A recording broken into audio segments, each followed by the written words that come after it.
దేవుని నామమునకు మహిమ కలుగును గాక. కూడి వచ్చిన మీ అందరికీ వందనాలు తెలియజేయుచున్నాను. ఈ దినమందు ఒక అంశాన్ని మనము ప్రారంభం చేసుకుందాం. జాగ్రత్తగా వినండి.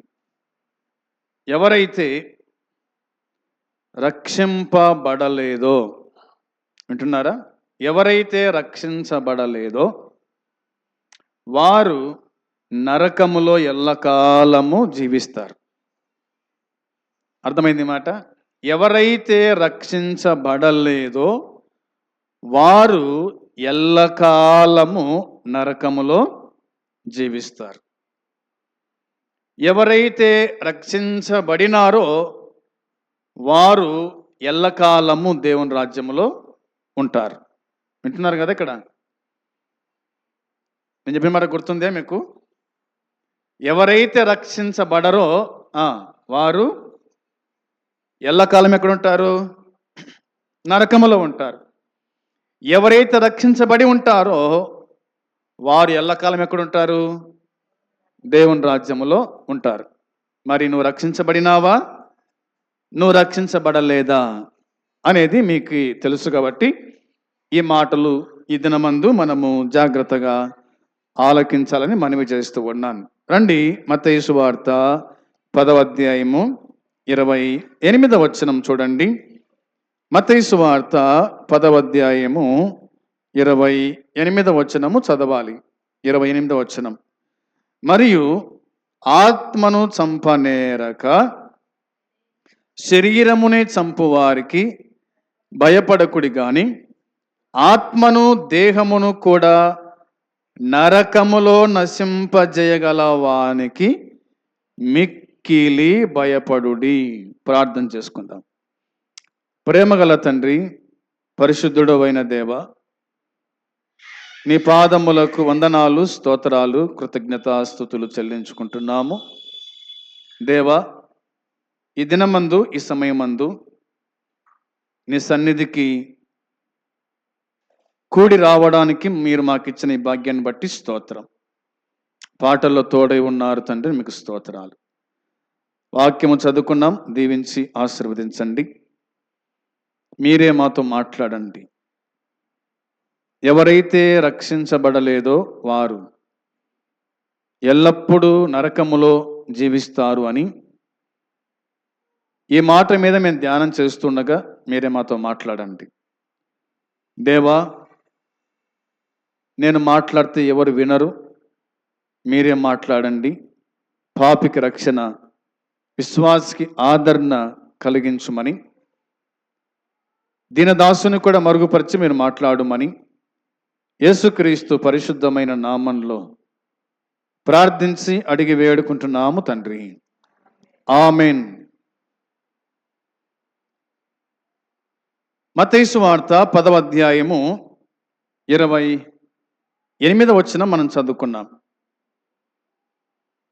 ఇక్కడ యేసుక్రీస్తు ప్రభు మాట్లాడుతూ, ఆత్మను చంపనేరక దేహముని చంపువారికి భయపడకుడి గాని ఆత్మను దేహమును కూడా నరకములో నశింపజేయగల వానికి మిక్కిలి భయపడుడి అని వ్రాయబడి ఉంది. దేహమును చంపువారు, ఆత్మను దేహము చంపువాడు. ఈ దేహాన్ని చంపేవారు ఈ లోకములో ఉన్నారు. అవునా? మానవుణ్ణి చంపే విధానము మనకు తెలుసు. రాయితో కొడితే దెబ్బలు తగులుతాయి అనుకోండి, తలకు తగిలింది అనుకోండి, ఏమవుతుంది పరిస్థితి? మనిషి చచ్చిపోతాడు. చంపే పరికరాలు మానవుడు తయారు చేసుకున్నాడు. అంటే మానవుని చంపే పరికరాలు మానవుడు తయారు చేసుకున్నాడు. ఒక బాంబు వేస్తే అయిపోయాయి. ఏమవుతారు పరిస్థితి? అందరూ చనిపోతారు. అవునా? విషం ఉందనుకోండి, విషం తాగితే ఏమవుతారు? ప్రజలు చనిపోతారు. కరెంటు తగిలితే, మెదిమింటి కింద పడితే బతకొచ్చు, చనిపోవచ్చు. వాక్యం చెప్తున్న మాట ఏమిటంటే, ఆత్మను చంపనేరక దేహమును చంపువారికి భయపడొద్దు అన్నాడు. ఆత్మను ఎవరు చంపలేరు, ఏ మానవుడు చంపలేడు ఆత్మను. దేహాన్ని మాత్రము చంపొచ్చు. హత్యలు, నరహత్యలు జరుగుతున్నాయి. అది శరీర మరణం, అది శరీర మరణం. అయితే ఆత్మను దేహమును చంపేటువంటి అధికారం ఎవరికి ఉంది అంటే కేవలం దేవునికి మాత్రమే ఉంది. ఎందుకు దేవునికి ఉంది ఆత్మను చంపే అధికారం అంటే ఆయనే ఆత్మనిచ్చాడు కాబట్టి మనకు. మన ఆత్మ మీద దేవునికి అధికారం ఉంది, మన దేహం మీద దేవునికి అధికారం ఉంది. కాబట్టి ఆయనకు మనము భయపడాలంట. ఆత్మను దేహమును కూడా నరకములో నశింపజేయగల వానికి మిక్కిలి భయపడండి. అంటే మన దేహమునైతేనేమి మన ఆత్మనైతేనేమి నరకములో వేసేవాడు యేసుక్రీస్తు మాత్రమే. ఆయన నరకములో వేస్తాడంట.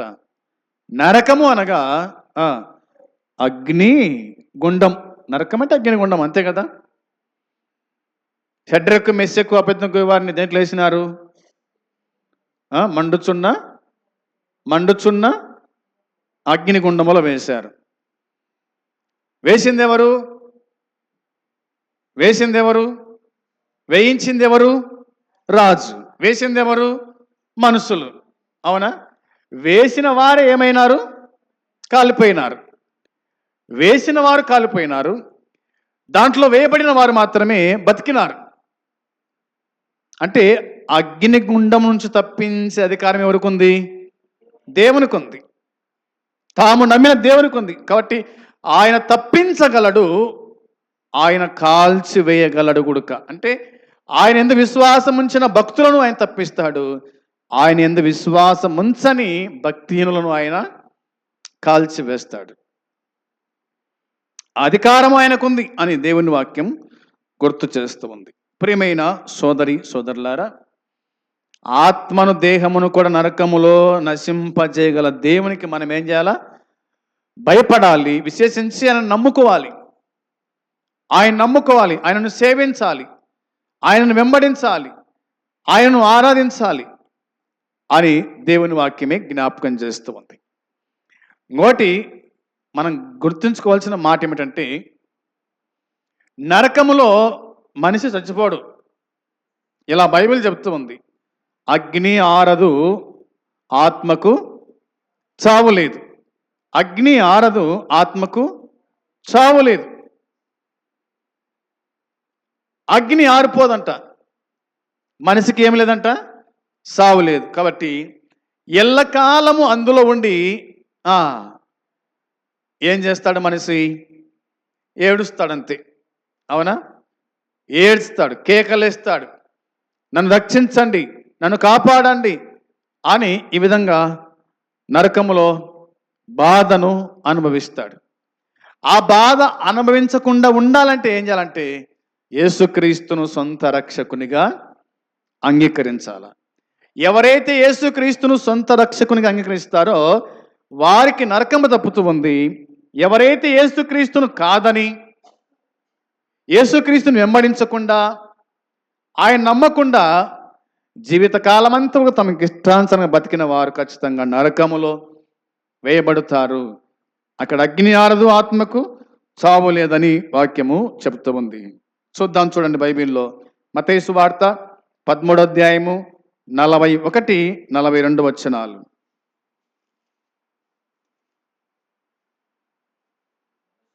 మనుష్య కుమారుడు తన దూతలను పంపును, ఆయన రాజ్యములో నుండి ఆటంకములగు సకలమైన వాటిని దుర్నీతి పరులను సమకూర్చి అగ్నిగుండములో పడవేయుదురు. అక్కడ ఏడ్పు పండ్లు కొరుకుటయు ఉండును అని రాయబడింది. చాలు, ఇక్కడ యేసుప్రభువే మాట్లాడినాడు. ఇక్కడ రాయబడిన మాట మనం చూడగా, మనుష్య కుమారుడు అనగా ప్రభు అయిన యేసుక్రీస్తు తన దూతలను పంపుతాడంట. ఎందుకు పంపుతాడు తన దూతలను? వారు ఏం చేస్తారంటే, వారు ఆయన రాజ్యములో నుండి ఆటంకములకు సకలమైన వాటిని, వారు ఆయన రాజ్యముల నుండి ఆటంకములకు సకలమైన వాటిని, రెండవది దుర్నీతి పరులను సమకూరుస్తాడంట, సమకూరుస్తారు. తన రాజ్యమునకు ఎందరైతే ఆటంకంగా ఉన్నారో, దుర్నీతి పరులుగా ఉన్నారో, వారిని అందరినీ సమకూర్చేది ఎవరు? తన దూతలు అన్నమాట. ఎవరంట? తన దూతలు. వారేం చేస్తారంట? సమకూర్చి అగ్నిగుండములో పడవేయుదురు అని ఉంది. సమకూర్చేది ఎవరు? దుర్నీతి పరులను, పాపలను సమకూర్చేది ఎవరు? దేవుని దూతలు. వారు సమకూరుస్తారు. నువ్వు ఎక్కడున్నా సరే, నీవు లోయల్లో ఉన్నా, నీవు కొండ సందుల్లో ఉన్నా, బండ సందుల్లో ఉన్నా, నువ్వు అగాధములో ఉన్నా, ఎక్కడ దాపెట్టుకున్నా కానీ మిమ్మల్ని అందరినీ పోగు చేసేవారు దేవుని దూతలంట. వారు పోగు చేస్తారంట, సమకూరుస్తారంట, అగ్నిగుండములో పడేస్తారు. నువ్వు పడాల్సిన పనిలే, అవునా? నువ్వు పడాల్సిన పనిలే. దేవుని దూతలే వెతికి వెంటాడి పట్టుకొని అగ్నిగుండంలో బారేస్తారు. అక్కడేముంది? ఏడుపును, రెండవది పండ్లు కొరుకుటయు ఉండును. అంతే, అక్కడ పని ఇదేంగా. అక్కడేం పని ఉంటుంది మనకు అంటే? నమ్మని వారికి ఏం పని ఉంటుంది అక్కడ? ఏడుస్తూ ఉండాల్సిందే, రెండవది పండ్లు కొరుకుతూ ఉండాల్సిందే, పండ్లు కొరుకుతూ ఉండాల్సిందే. ఎవరు చెప్పంగా విన్నాను ఇట్లా. అవా యేసుప్రభుని నమ్ముకో, దేవుని రాజ్యం పోతావు, లేదంటే నరకం పోతావు. నరకము అగ్నిగుండము, అగ్నిగుండములో ఏడుపు ఉంటుంది, అగ్నిగుండములో పండ్లు కొరుకుతామంటే నాకు పండ్లు లేవుగా అనిందంట. ఏమనిందంట? నాకు పండ్లు లేవుగా అనిందంట. అంటే పండ్లు ఊడిపోయినా కాబట్టి పండ్లు లేవంట. అయితే ఆ వ్యక్తి అన్నాడంట, దేవుని దాసుడు, మరీ పండ్లు పెట్టి కొరికిస్తాడవా అన్నాడంట. పండ్లు పెట్టి, ఇప్పుడు మామూలుగా పండ్లు పెడుతున్నారు లేదా? పండ్లు ఊడిపోతే ఏం చేస్తున్నారు మనము? పండ్లు పెట్టించుకుంటున్నాం కదా. ఆ విధంగా దేవుడికి పండ్లు పెట్టి కొరికిస్తాడంట, జాగ్రత్త అని చెప్పాడంట. వాస్తవమే కదా. అక్కడ ఏముంటుందంట? ఏడుపు పండ్లు కొరుకుటయు ఉండును అనే మాట వ్రాయబడింది. ఎక్కడ? అగ్నిగుండములో. అగ్నిగుండములో. అదొకటి. చూడండి 47 వచనం చూడండి, చూస్తారా? అక్కడనే 47 వచనం రాయబడిన మాట. 47 వచనంలో, మరియు పరలోక రాజ్యము సముద్రములో వేయబడి నానా విధములైన చేపలను పట్టిన వలను పోలి ఉన్నది. అది నిండినప్పుడు దానిని దరికి లాగి కూర్చుండి మంచి వాటిని గంపలో చేర్చి చెడ్డ వాటిని బయట పారవేయుదురు. అలాగే యుగ సమాప్తి యందు జరుగును. దేవదూతలు వచ్చి నీతిమంతులలో నుండి దుష్టులను వేరుపరచి వీరిని అగ్నిగుండములో పడవేయుదురు. అక్కడ ఏడుపు పండ్లు కొరుకుట ఉండును అనే మాట ఉంది. ఇక్కడ ఒలను పోలినటువంటి ఒక మాట కనిపిస్తుంది. ఒలను పోలిన ఉపమానం ఇందులో మనం చూస్తాం. వినండి బాగా. పరలోక రాజ్యము సముద్రములో వేయబడిన నానా విధములైన చేపలను పట్టిన ఒలను పోలి ఉంది. సముద్రంలో వల వేస్తే మంచి పడతాయి, చెడ్డవి గుడక పడతాయి. అంటే లావుటి పడతాయి, సన్నవి గుడక పడతాయి. ఆయన ఏం చేస్తాడు? జాలర్ ఏం చేస్తాడు? అన్నీ బయటికి లాగుతాడు, అవునా? బయటికి లాగుతాడు. బయటికి లాగి ఏం చేస్తాడంట? మంచి వాటిని గంపలో చేస్తాడు, చెడ్డ వాటిని బయట పారవేస్తాడు. మంచి వాటిని గంపలో ఇస్తాడంట, చెడ్డ వాటిని బయట పారేస్తాడంట. అలాగే యుగ సమాప్తి యందు జరుగుతుంది. దేవదూతలు వచ్చి నీతిమంతులలో నుండి దుష్టులను వేరుపరచి వీరిని అగ్నిగుండములో పడవేయుదురు అనే మాట రాయబడింది. అంటే బయట పడవేసిన వాటిని ఏం చేస్తారు దేవతలు? పోగు చేస్తారు, అగ్నిగుండములో పడేస్తారు. అక్కడ ఏడుపు పండ్లు కొరుకుటయు ఉండును అన్నమాట వ్రాయబడి ఉంది. ఈ భూమి మీద నీతిమంతులుగా బతికితేనే నువ్వు దేవుని రాజ్యంలో లేదా గంపలో ఉంటావు. గంపలో ఉండాలంటే ఎలా బతకాలంట? మంచిగా బతకాలి, నీతిగా బతకాలి, యథార్థంగా బతకాలి, ప్రభువును సేవిస్తూ ఆరాధిస్తూ ఉండాలి. అలా కాకుండా ఇష్టాంతరం బతికినామనుకో, నేనేం చేస్తారు? బయట బారేస్తారు, తర్వాత కసుగొడతారు, అన్ని తీసుకుపోయి అగ్నిగుండంలో పడేస్తారు. వీరెవరంటే దుష్టుని సంబంధులు, దుష్టుని కోరికలు నెరవేర్చువారు అన్నమాట. ప్రభు చిత్తాన్ని నెరవేర్చకుండా మీ చిత్తాన్ని నెరవేర్చుకుంటూ మీ ఇష్టాన్ని బతుకుతే కనుక రేపొద్దున నిన్ను అగ్నిగుండంలో వారేస్తారు, మంటల్లో వారేస్తారు. అక్కడ ఏడుపు పండ్లు కొరుకుట ఉంటుందని బైబిల్ మనకు తేటగా ఉంది. అందుకే ఒక భక్తుడు ఇట్లా అన్నాడు అనమాట, గంపలో ఉంటావా గుంపులో ఉంటావా అన్నాడు. ఏమన్నాడు? గంపలో ఉంటావా గుంపులో ఉంటావా? గంపంటే మందిరము, గుంపంటే లోకం అనమాట. అది గంపంటే మందిరము, గుంపంటే లోకము. లోకముల గుంపు. మందిరములో నీకు భద్రత ఉంటుంది కానీ బయట భద్రత ఉండదు. కాబట్టి నీవు దేవునిలో ఉంటే గనక నీకు భద్రత ఉంటుంది, లోకములో ఉంటే గనక నీకు భద్రత ఉండదు అనేది మనము అర్థం చేసుకునే వారిగా ఉండాలి. ఇదే మత్తయి సువార్తలోని రాయబడింది 25వ అధ్యాయము 41వ వచనం. 25వ అధ్యాయము 41వ వచనం చూడండి. అప్పుడు ఆయన ఎడమ వైపున ఉండిన వారిని చూసి, శపించబడిన వారులారా, నన్ను విడిచి అపవాదికిని వాని దూతలకు సిద్ధపరచబడిన నిత్యాగ్నిలోనికి వెళ్ళండి. చాలు, ఈ వచనం చాలు. ఇక రాయబడిన మాట మనం అర్థం చేసుకుందాం. ఏమన్నాడు యేసుక్రీస్తు ప్రభు? ఎడమ వైపున ఉన్న వారిని చూశాడంట. ఎడమ వైపున ఉన్నవాడు, ఎడమ వైపు ఉన్నది ఎవరు? కుడివైపునేమో గొర్రెలు, ఎడమవైపునేమో మేకలు. అవునా? గొర్రెలు అనగా నీతిమంతులు, మేకలు అనగా దుష్టుని సంబంధులు, దేవుని ఎరగని వాళ్ళు. అందుకే ఇట్లా అన్నాడు అనమాట ఆయన, ఎడమ వైపున ఉన్న వారిని చూసి శపింపబడిన వారులారా అన్నాడు. ఏమన్నాడు దేవుడు? శపింపబడిన వారులారా, నన్ను విడిచి. శపించబడిన వాళ్ళు యేసుక్రీస్తుని విడిచిపెట్టేసినారు. ఎడమవైపునున్న వారు యేసుక్రీస్తుని విడిచిపెట్టేసినారు. వీడంతా ఎడమ. అవునా? ఎడమ అంటే అర్థం ఏంటి? ఏమా మీరు చెప్పండి. ఎడమ అంటే వీడంతా ఎడమ అంటారే, అంటే లోబడదు. అవునా? లోబడదు. దేవుని మాట అంటే లెక్కేసుకోరు. నరకం ఉంది, పరలోకం ఉందంటే అసలే నమ్మరు. వీళ్ళంతా కూడా ఎడమవైపున ఉన్నవారంతా వీళ్ళంతా కూడా.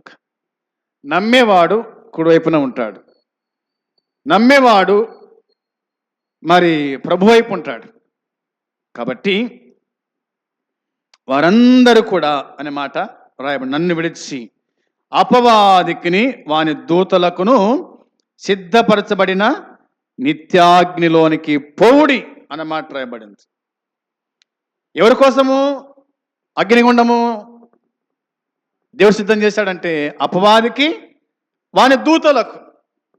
వారికి మాత్రం అగ్నిగుండం, కానీ వాణ్ణి వెంబడించే నీకు గుడక అగ్నిగుండమే.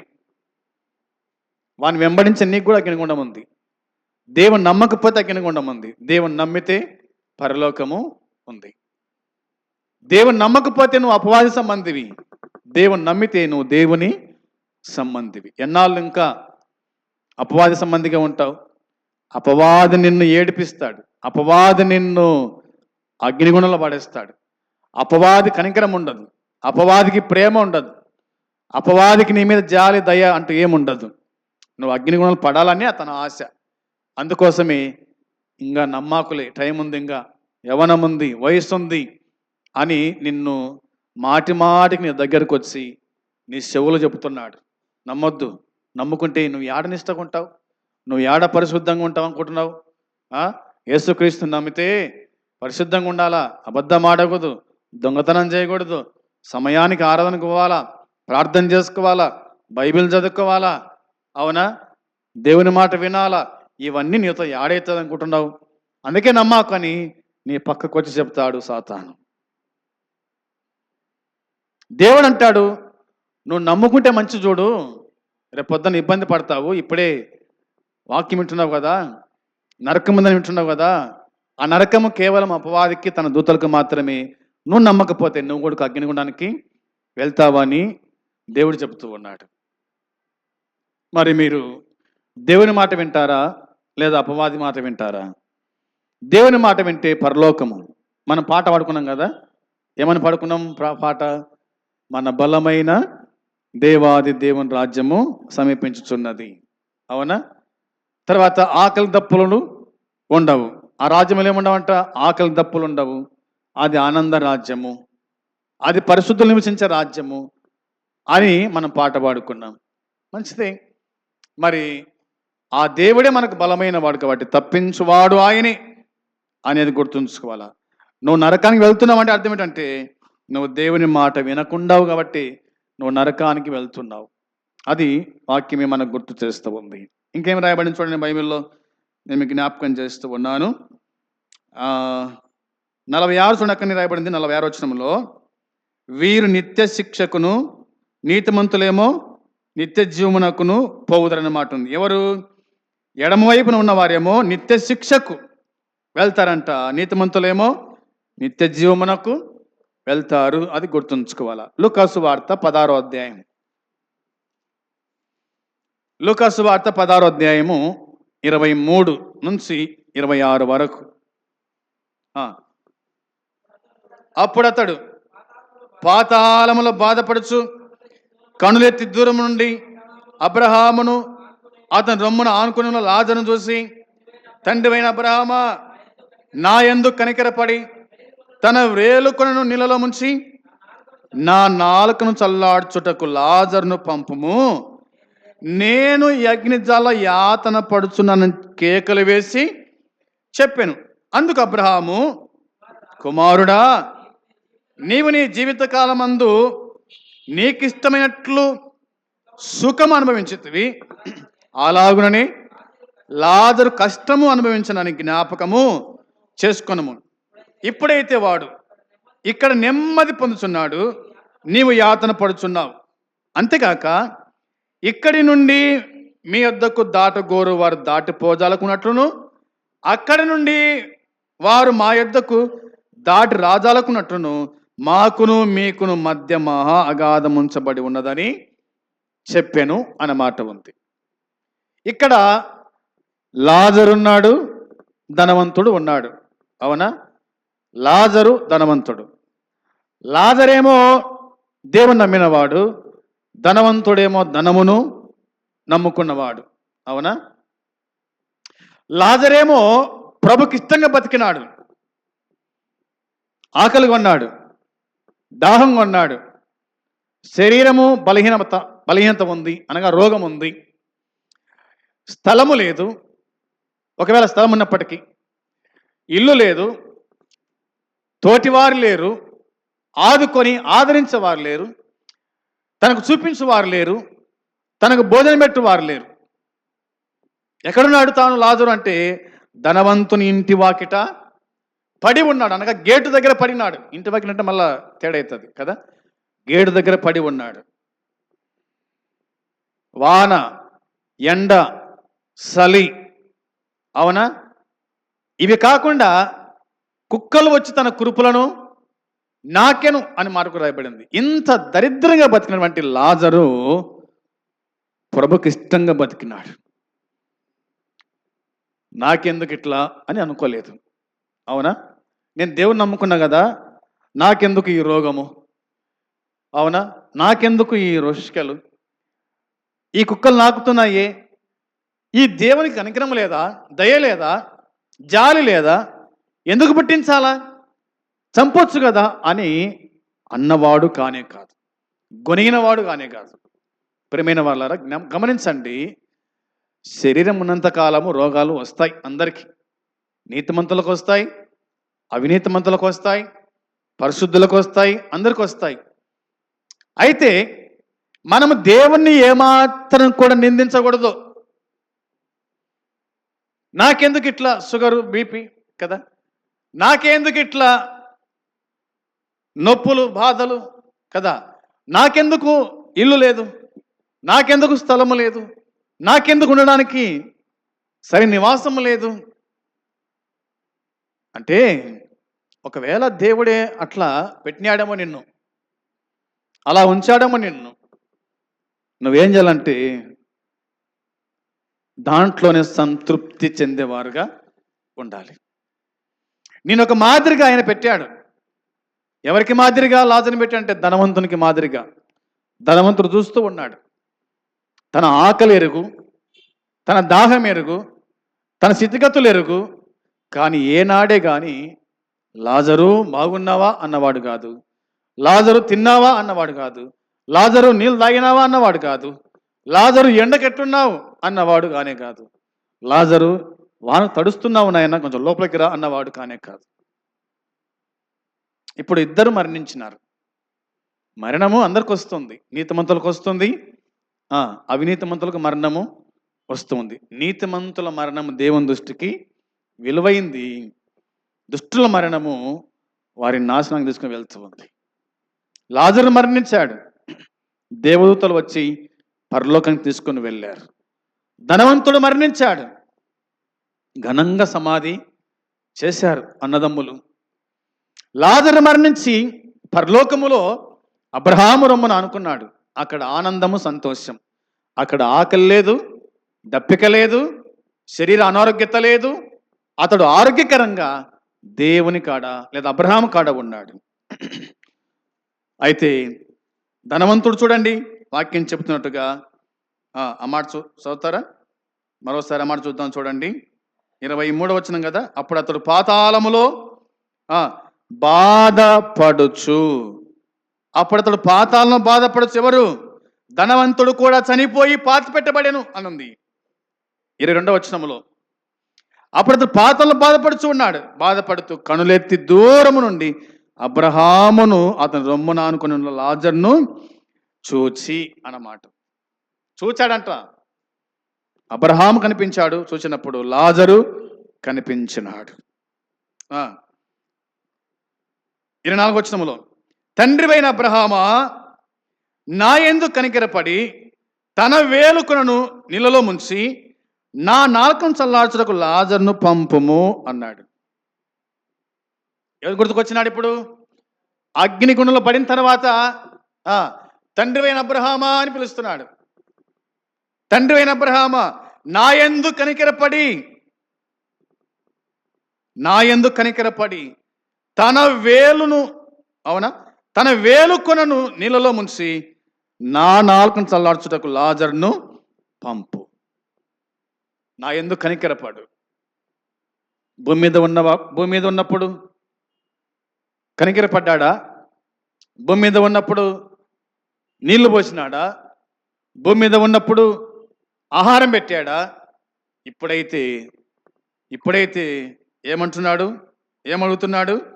నా నాలుకను చల్లార్చుటకు లాజరును పంపుము అంటున్నాడు. లాజరును పంపు.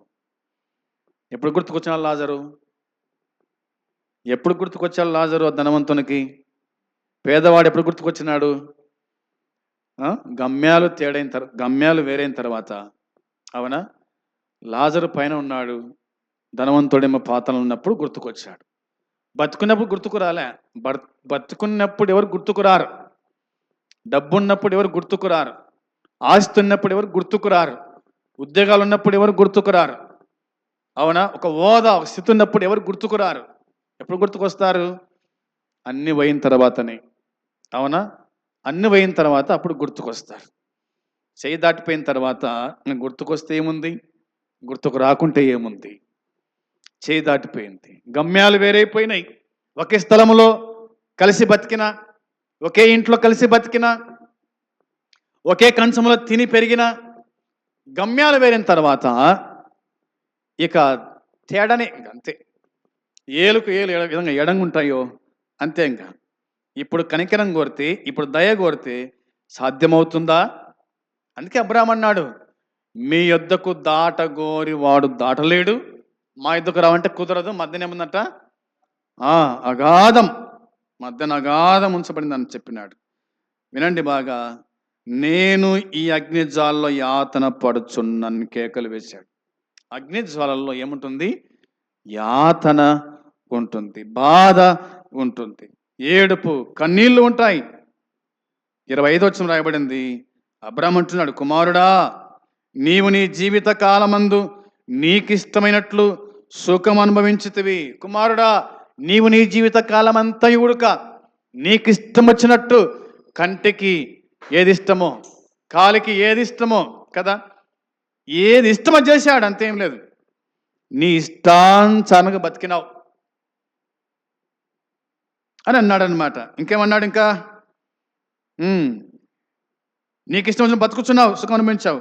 అలాగునని లాజరు కష్టము అనుభవించనని జ్ఞాపకం చేసుకున్నాము. ఇప్పుడైతే వాడు ఇక్కడ నెమ్మది పొందుతున్నాడు, నీవు యాతన పడుచున్నావు. ఎవరికి నెమ్మది, ఎవరికి యాతన? కష్టపడేవానికి నెమ్మది, సుఖపడేవానికి యాతన, అంతే. అవునా? లాజరు కష్టపడ్డాడు కాబట్టి ఇప్పుడు సుఖంగా ఉన్నాడు. ధనవంతుడేమో సుఖపడ్డాడు కాబట్టి ఇప్పుడు యాతన పడుచు ఉన్నాడు. 26 వచనంలో, అంతేగాక ఇక్కడ నుండి మీ యొద్దకు దాటగోరు వారు దాటి పోజాలకున్నట్టును, అక్కడి వారు మా యొద్దకు దాటి రాజాలకున్నట్టును, మాకును మీకును మధ్య మహాగాధము ఉంచబడిందని చెప్పాను. అంతే సమాధానం, అంతేమి లేదు. మేము నీ కాడికి రాలేము, మీరు నా కాడికి రాలేరు. నీది నీదే, మాది మాది, అంతే. కాబట్టి ఈ లోకంలో కలిసి బతుకుతున్నాం, కానీ రేపొద్దున గమ్యాలు వేరు కావచ్చు. ఒకవేళ భర్త నమ్ముకొని భార్య నమ్మకపోతే, అర్థమైంది మాట, భర్త నమ్ముకొని భార్య నమ్మకపోతే, భార్య నమ్మి భర్త నమ్మకపోయినా మరణము ఇద్దరిని వేరు చేస్తూ ఉంది. నమ్మిన వారు పరలోకంలో ఉంటారు, నమ్మని వారు నరకములో ఉంటారు. నా భార్య అని పోవాలనుకున్నావు అనుకో, ఎక్కడ పడతావు? పోయి అగాధములో పడతావు. నా భర్త అనుకొని నువ్వు పోవాలని చూస్తే కనుక నువ్వు పడేది అగాధములో, మరింత కిందికి దిగిపోతాం. అగాధము అంటే అది అడుగులేని లోయ, అంతే. ఆ లోయలో పడిన వారు మరింకా దిగిపోయినట్లుగా దిగిపోతారు, అంతే. ఎక్కడ పోతారో తెలియదు. అగాధం అనేది అర్థమవుతుంది. ఇంకా ప్రభువు అన్నాడు అన్నమాట. చూడండి, ప్రకటన గ్రంథంలో ఇలా రాయబడింది, 10వ అధ్యాయం, ప్రకటన గ్రంథం 20వ అధ్యాయము 10వ వచనం. ప్రకటన గ్రంథం 20వ అధ్యాయము 10వ వచనములో రాయబడిన మాట చూస్తారా? వారిని మోసపరిచిన అపవాది అగ్ని గంధకములు గల గుండములో వేయబడి అచట ఆ క్రూరముగమును అబద్ధ ప్రవక్తలు ఉన్నారు. వారు యుగ యుగములు రాత్రింబగళ్ళు బాధించబడిరి అన్నమాట ఉంది. ఎవరంట? అపవాది, అబద్ధమాడే వారందరూ కూడా ఎక్కడికి వెళ్ళంట? అగ్ని గంధకములు గల గుండములో వేయబడి పడవేయబడిరి అన్నమాట రాయబడింది. అక్కడ ఏముంటుందంట? రాత్రింబగళ్ళు, వారు యుగ యుగములు రాత్రింబగళ్ళు బాధింపబడుదురు, బాధించబడతారంట, బాధించబడతారు. వచనం 15, వచనం 15లో, ఎవరి పేరైనను జీవగ్రంథమందు రాయబడినట్లు కనబడని ఎడల వాడు అగ్నిగుండములో పడవేయబడును అని రాయబడింది. ఎవని పేరైతే కనుక జీవగ్రంథములో లేకపోతే, ఇదిగో ఈ బైబిల్ లేకపోతే కనుక వారందరూ అగ్నిగుండంలో పడవేయబడతారు. అందుకనే పేరు రాపించుకోండి జీవగ్రంథములో. అనగా ప్రభు నమ్మండి, బాప్తిసం తీసుకోండి, ప్రభుకి ఇష్టంగా జీవించండి. అప్పుడే పరలోకంలో మనం ప్రవేశిస్తాం. అదొకటి.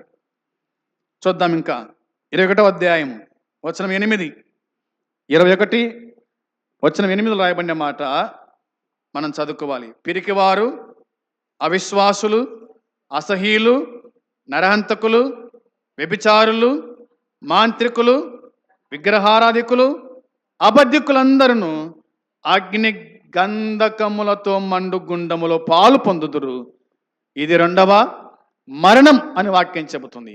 ఎవరు వెళ్తారు అగ్నిగుండానికి? పిరికివారంట, అవిశ్వాసులంట, అసహించుకునేవారు, నరహంతకులంట, వ్యభిచారులు, మాంత్రికులు, విగ్రహారాధికులు, అబద్ధికులందరూ అగ్ని గంధకములతో మండు గుండములో పాలు పొందు. అగ్ని గంధకములతో మండు గుండములో పాలు పొందు. అగ్నికి గంధము తోడైతే మంట ఏమవుతుంది? ఇంకా ఎక్కువవుతుంది అన్నమాట.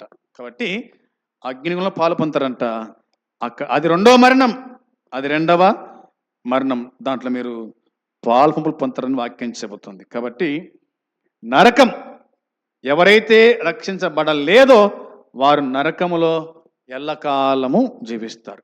ఎవరైతే రక్షించబడతారో వారు కూడా ఎల్లకాలము దేవుని రాజ్యంలో ప్రవేశిస్తారు.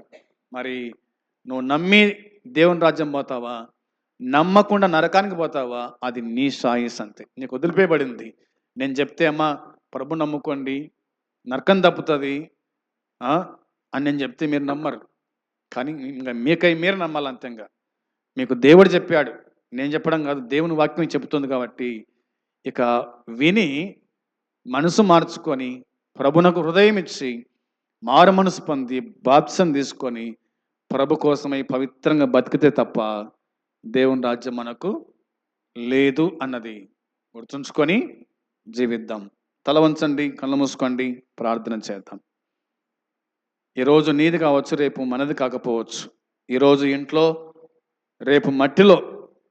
అవునా? ఈరోజు ఇంట్లో ఉన్నాం, రేపు మట్టిలో ఉండొచ్చు, ఒకవేళ పోయి అంటే చచ్చిపోవచ్చు. మనకు ఏది గ్యారెంటీ లేదు.